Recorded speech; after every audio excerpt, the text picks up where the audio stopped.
pressure. I started it, heard an air leak, so I shut it off, but when we slid under here, we can see all this oil residue on the drive shaft coming out of here. And if we look closely, let me turn around,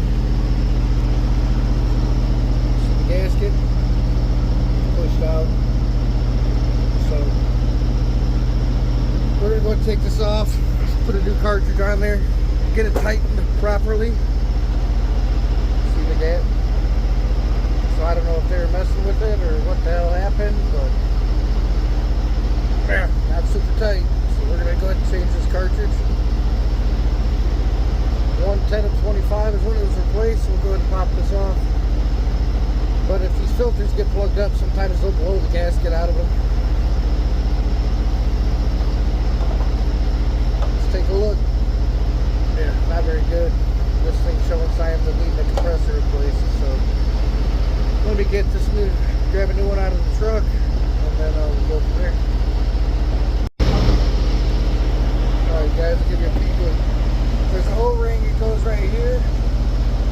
We went ahead and got that off. That's laying down here. This is the old O-ring.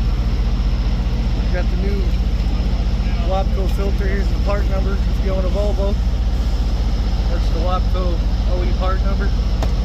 We'll go ahead and get this opened up.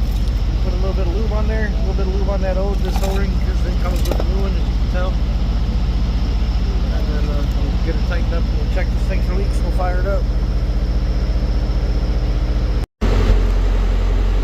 Alright guys, we got the new one on there, the new O-ring. So it's tight.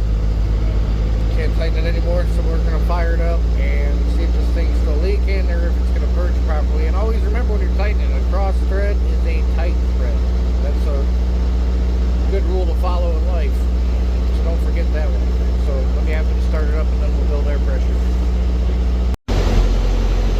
Alright guys, we verified it did purge, but as you can tell, this tanks are full of water, which is not good. Not good. You need to drain your tanks once a week or else this stuff will make it to your transmission, and that's not good at all.